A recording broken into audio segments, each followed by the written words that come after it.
يا بني إسرائيل اذكروا نعمتي التي أنعمت عليكم وأني فضلتكم على العالمين. واتقوا يوما لا تجزي نفس عن نفس شيئا ولا يقبل منها شفاعة ولا يؤخذ منها عدل ولا هم ينصرون. وإذ نجيناكم من آل فرعون يسومونكم سوء العذاب يذبحون أبناءكم ويستحيون نساءكم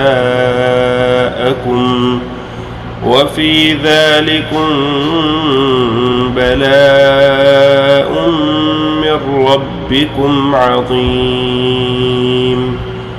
وإذ فرقنا بكم البحر فأنجيناكم وأغرقنا آل فرعون وأنتم تنظرون. وإذ واعدنا موسى 40 ليلة ثم اتخذتم العجل من بعده وأنتم ظالمون. ثم عفونا عنكم من بعد ذلك لعلكم تشكرون. وإذ آتينا موسى الكتاب والفرقان لعلكم تهتدون. وإذ قال موسى لقومه يا قوم إنكم ظلمتم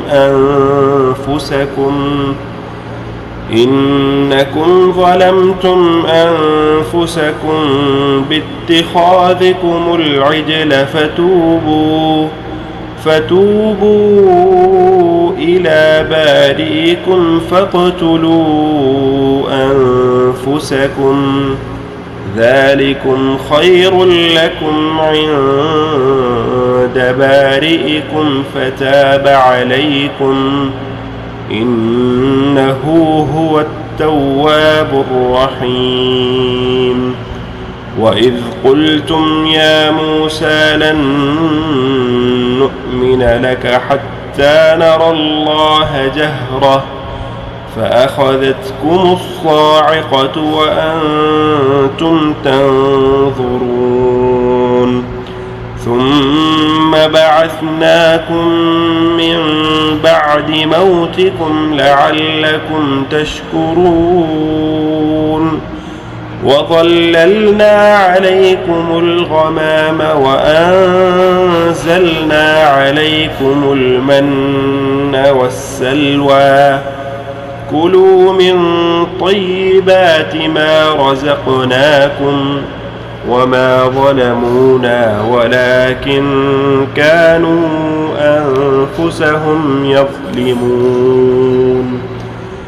وإذ قلنا ادخلوا هذه القرية فكلوا منها حيث شئتم رغدا وادخلوا الباب سجدا وقولوا حطة نغفر لكم خطاياكم وسنزيد المحسنين.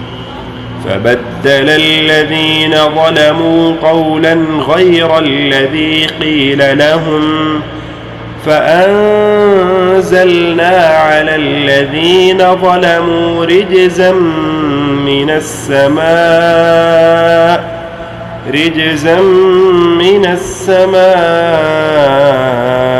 بما كانوا يفسقون.